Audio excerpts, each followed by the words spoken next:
همه چی همونجا شروع شد که چراغای شهر دیگه برام نوری نداشت، فقط سایه بودن و من و اون. گوش کن ساعت 2 نصف شب خیابون، کیسه فیلتر سیگار توی چشمای من، دنبال چی میگردی پیسار؟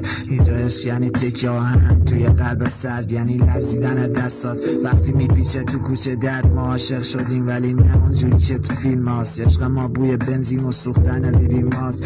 توی این شهر بیرم که نفس کشیدن سخت، عشق ما فقط قمار بود، شهر صاحب خونشم بخته. یادمه میگفتی بمون، میگفتم مسیح بازه، ولی دلامون زیر بار این فرق میسازه. هر بوسه فقط یه نقشه بود واسه فرار از این زندون. ما دوتایی یاقی بودیم گم شدیم تو مه تهرون، حالا من موندم و یه عکس ما توی گوشیم، لباسه که بوی عطر تو میده هنوز میپوشمش.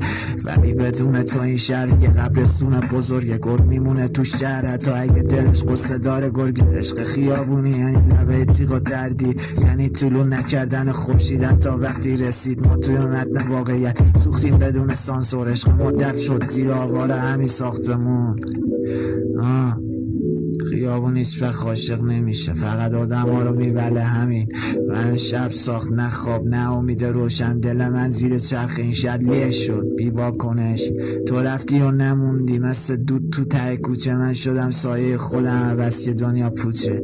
رو لبم خنده نبود فقط ترک زخم قدیمی، هر کی گفت والده نمیدونست چی کشیدیم توی این محل. عشقم قدیم خونه خونه میسازی یا توی این میشی، یه خاطره ساده از آدم ها بریدم چون همه نقشه میدوزن. پشت هر لبخند گرم یه چاقوی سرد میکشن. تو رود میخواستمت ولی تو دستات تغییر گم شده، مثل یه نور کمسو توی دود شهر محو شدی. حالا من موندم و شب و یه سیگار نیم سوز، یه قلب بی صدای مغز خسته، یه روح هنوز توی خیابون خیس، یه پالتوی دروغ زمستون.